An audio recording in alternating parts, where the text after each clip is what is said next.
Maharashtra superfast news चॅनलमध्ये आपले सहर्ष स्वागत आहे। खास सत्याची थार लेखणीची महाराष्ट्रातील ताज्या आणि वेगवान बातम्या पाहण्यासाठी आपल्या हक्काचे चॅनल शेअर करा, लाईक करा आणि सबस्क्राईब करा। धन्यवाद। भोंदूगिरी प्रकरणातील खरात दाम्पत्याचा उरणमध्ये जमीन व्यवहार, फरार असतानाही महसूल यंत्रणेची एक्सप्रेस गती।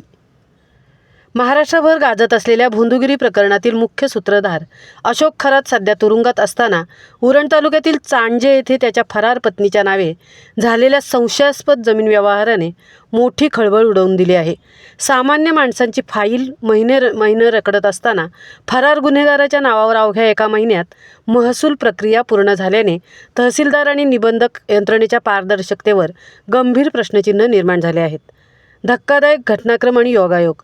12 मार्च 2026 रोजी चांजे येथील सर्वे नंबर 371/3 मधील 0.20.00 आर क्षेत्र असलेली जमीन अस्मिता अविनाश म्हात्रे व कैलास मिश्रीमल शहा यांच्याकडून कल्पना अशोक खरात आरोपीची पत्नी हिच्या नावावर 58,50,000 रुपयांना खरेदी करण्यात आली।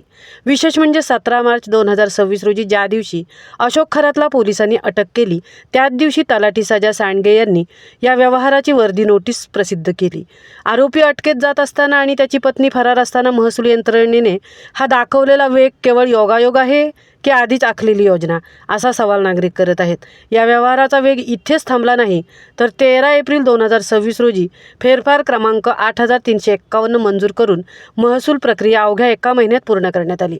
फरार व्यक्तीच्या नावावर व्यवहार होत असताना दुय्यम निबंधक, तहसीलदार आणि तलाठी यांनी आवश्यक पडताळणी का केली नाही? गुन्हेगारी पार्श्वभूमी माहीत असताना कागदपत्रे जाणून बुजून पुढे ढकलली गेली का? नायब तहसीलदार पेडवी यांनी दिलेल्या माहितीनुसार 7/12 पूर्ण न झाल्याने ही नोंद सध्या रद्द केली असली तरी व्यवहार कायदेशीररित्या जिवंत आहे। खरातने यापूर्वीही नाशिक, पुणे, शिर्डी आणि सोलापूर परिसरातही अशाच प्रकारच्या जमिनी बळकावल्याचे समोर आले आहे। उरणमधील या व्यवहारामुळे प्रशासनाच्या प्रतिमेला तडा गेला असून स्थानिक नागरिकांनी खालील मागण्या मांडल्या आहेत। या संपूर्ण प्रकरणाची SIT मार्फत सखोल चौकशी व्हावी, संबंधित महसूल अधिकारी आणि दुय्यम निबंधक यांची भूमिका तपासून कारवाई करावी, हा संशयास्पद जमीन व्यवहार कायमस्वरूपी रद्द करण्यात यावा।